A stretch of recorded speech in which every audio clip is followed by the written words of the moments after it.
Jagtial rural మండలం లక్ష్మీపూర్ గ్రామంలో ముఖ్య కార్యకర్తల సమావేశం నిర్వహించారు. కార్యక్రమంలో మాజీ మంత్రి తాటిపర్తి జీవన్రెడ్డితో పాటు జనగామ శాసనసభ్యులు పల్లా రాజేశ్వరరెడ్డి, ఎమ్మెల్సీ ఎల్.రమణ, మాజీ జడ్పీ చైర్పర్సన్ దావసంత సురేష్, వివిధ హోదాల్లో ఉన్న నాయకులు పాల్గొన్నారు. ఈ సందర్భంగా వక్తలు మాట్లాడుతూ ఈ నెల 20న నిర్వహించే కేసీఆర్ బహిరంగ సభను విజయవంతం చేయడానికి అధిక సంఖ్యలో కార్యకర్తలు పాల్గొనాలని పిలుపునిచ్చారు.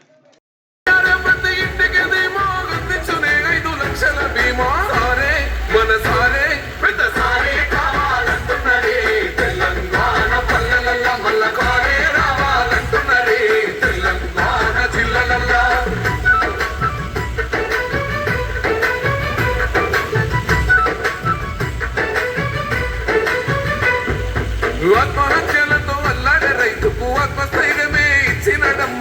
రైతు బంధు రైతు బీమాను ఇచ్చిన పెద్ద రైతు మన కేసీఆర్. ప్రాజెక్టులెన్నో కట్టినడమ్మ, పంట పొలాలను తడిపినడమ్మ. మిషన్ కోకతీయతో ఊరి చెరువు మత్తడి పారి తీర్చింది కరువు. తొలగించినాడు రకండ నీళ్లు, ఇంటింటికి వచ్చే నల్ల నీళ్లు. అభివృద్ధి గాయనే మారు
ఈరోజు మన సార్ జీవన్ రెడ్డి గారు బీఆర్ఎస్ పార్టీలో కలవడానికి మన ఊరు నుండి ముందుగా మనది లక్ష్మీపూర్ కాబట్టి మన ఊర్లో లక్ష్మి ఉందని ఆయనకు మన ఊరు మీద ఉన్న ప్రేమతోని మన ఊరు నుండి స్టార్ట్ చేయాలని అనుకొని ఇక్కడ నుండి స్టార్ట్ చేస్తుండు సార్.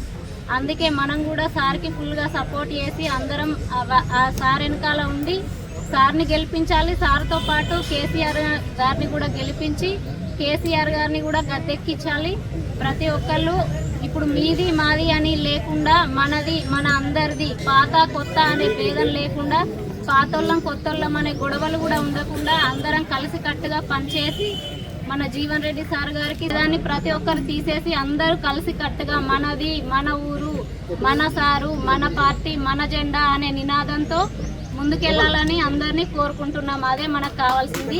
కేసీఆర్ గారు 2001లో ఒక్కరై బయలుదేరి మనందరికి కూడా మంచినీళ్ళు కావాలి, సాగునీళ్ళు కావాలి, అందరు సబ్బండ వర్గాలు బాగుండాలి, 24 గంటల కరెంట్ ఉంటే రైతు బాగుపడతాడని చెప్పేసి రైతు కేంద్రంగా కావచ్చు, మరి గంగపుత్రులు కేంద్రంగా కావచ్చు, చాలామంది కూడా అందరూ కూడా మరి బీద వర్గాల వారు, అట్టడుగు వర్గాల వారు ఉన్నత స్థానానికి వచ్చే విధంగా ఆనాడు మదనపడి ఉమ్మడి ఆంధ్రప్రదేశ్లో మనం అనగదొక్కబడుతున్నామే, మన తెలంగాణ రాష్ట్రం వెనుకబడుతుంది, నీళ్ళకు గోసబడుతుంది, ఆ భూమి మరి ఏడుస్తుంది నీళ్లు లేక అని చెప్పేసి అక్కడి నుంచి మొదలైన ఆలోచన 14 సంవత్సరాలు పోరాటం చేసేది.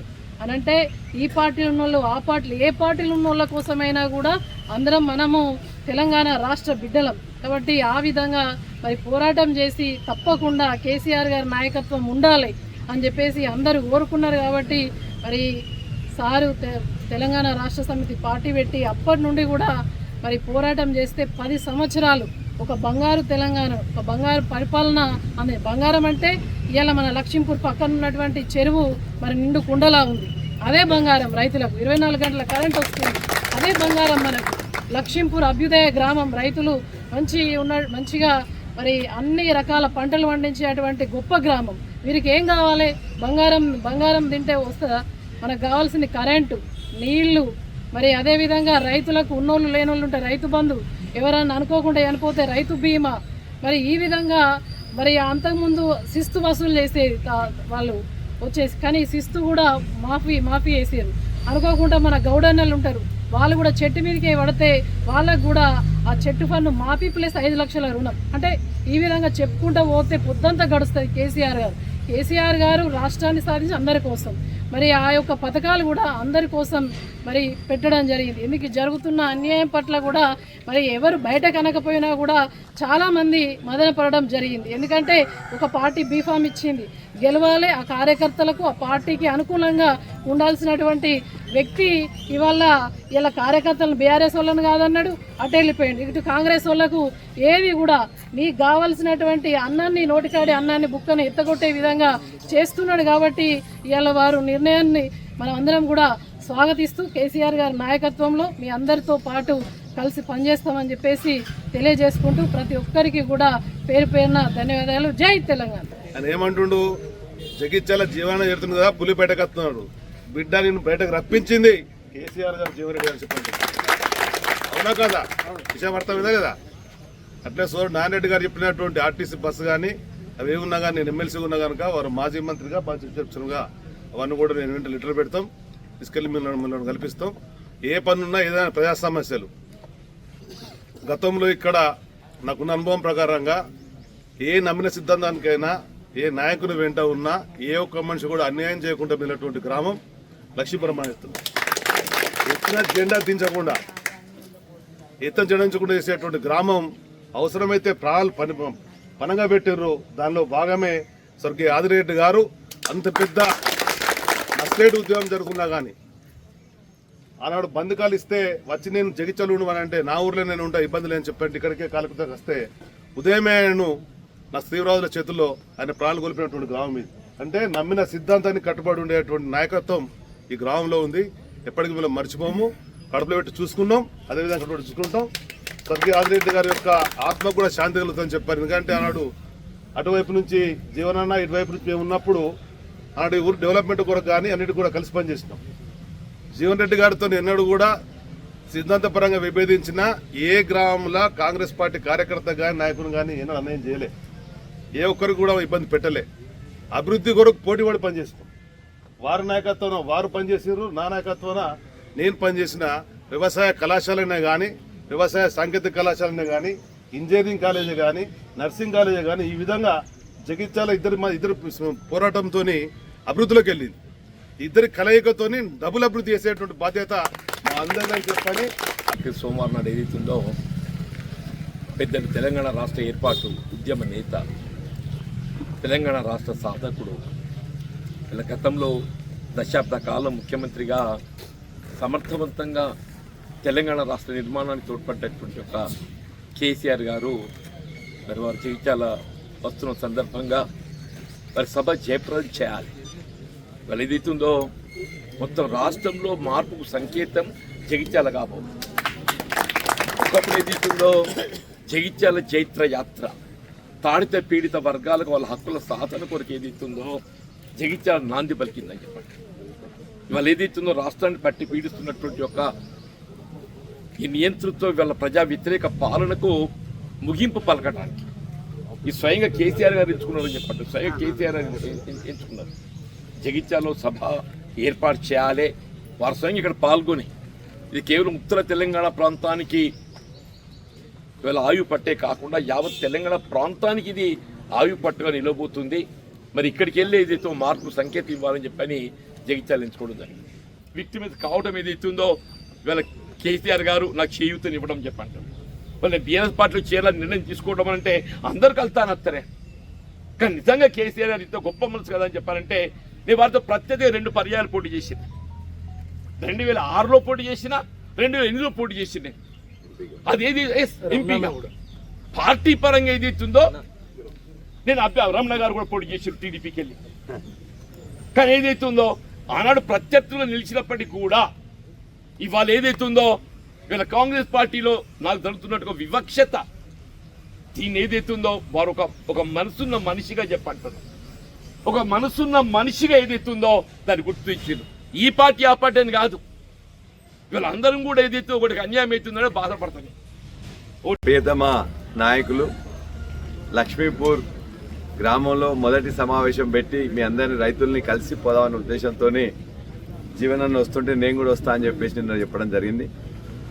అట్లానే రమణన్న వసంతక్క అందరం కలిసి కూడా ఇక్కడికి రావడం జరిగింది. ఈ సందర్భంగా ఈ యొక్క చిన్న సమావేశంలో అధ్యక్షత వహించిన మా చెల్లె కవిత, అదేవిధంగా స్వామిరెడ్డి గారు, వేదిక మీద ఆసీనులైన ప్రియతమ నాయకులు జీవన్ రెడ్డి గారు, రమణ గారు, వసంత గారు, మాజీ సర్పంచులు, అదేవిధంగా మాజీ ఎంపీపీలు, గ్రామ అక్కజన్యులు, అన్నదమ్ములు అందరికీ శిరస్సు వంచి నమస్కారం తెలియజేస్తున్నాం. లక్ష్మీపూరు అనగానే ఇక్కడ మొత్తం చెప్పింది. మాకు జగిత్యాల్లో అత్యంత పెద్ద గ్రామం, అభ్యుదయ గ్రామం, వ్యవసాయ గ్రామం, ఒక రాజకీయంగా కూడా ఎవరు ఏదనుకుంటే దాని ప్రకారం సిద్ధాంతపరంగా కట్టుబడి కమిట్మెంట్తో ఉండే గ్రామ ప్రజలు అని చెప్పేసి నేను వస్తున్నప్పుడు కూడా మొత్తం కూడా అందరూ అదే చెప్పారు. ఆ జీవనన్న కానీ, రమణన్న కానీ, వసంతక్క కానీ అందరు చెప్పింది కూడా అదే. ఇంత గొప్ప గ్రామానికి రావడం నా అదృష్టంగా నేను భావిస్తా ఉన్నాను. తర్వాత జీవనన్న కానీ, బీఆర్ఎస్ పార్టీ కానీ అండగా మన అందరం కూడా ఎట్లా ఉన్నామో, గ్రామం అంతా ఏకోన్ముఖంగా, గ్రామం అంతా ప్రతి ఇంటి నుంచి ఒక సైనికుల్లాగా, ప్రతి ఇంటి నుంచి వెళ్ళి ఎన్ని ఇండ్లు ఉన్నాయో అన్ని ఇళ్ళ నుంచి వెళ్ళి ఖచ్చితంగా ఒక్కొక్కరు చొప్పున ఖచ్చితంగా రేపు మన జరిగే మన జనగర్జనకు ఈ జైత్రయాత్ర రూపంలో మీరు రావాలని, మీరందరూ వస్తేనే మీ అందరు కూడా ఖచ్చితంగా కేసీఆర్ గారు కూడా మీరు చెప్పిన విషయాలు ఏదైతే ఉన్నదో బీఆర్ఎస్ పేరు మార్పు ఏమైనా సాధ్యమైద్దా, లేకపోతే మిగతా లక్ష్మీపూర్ విషయాలు మీ అందరు రైతులన్నీ కూడా స్వయంగా కేసీఆర్ గారు కూడా నేను కూడా తెలియజేస్తానని చెప్తూ లక్ష్మీపూర్ మొత్తం ఒక్కటవ్వాలి, లక్ష్మీపురం మొత్తం కథం దొక్కాలి, లక్ష్మీపురం మొత్తం జైత్రయాత్రకు నాంది కావాలి. లక్ష్మీపురం ఇవాళ మా అందరి యొక్క ఐక్యతకు చిహ్నంగా లక్ష్మీపురం ఆ యొక్క మొత్తం ఇలా సభ సక్సెస్ అయిందంటే ఇలా లక్ష్మీపూర్ మాత్రం పాత్ర ఎక్కువ అని చెప్పాలని చెప్పి మీ అందరూ కూడా విజ్ఞప్తి చేస్తూ సెలవు. జై తెలంగాణ.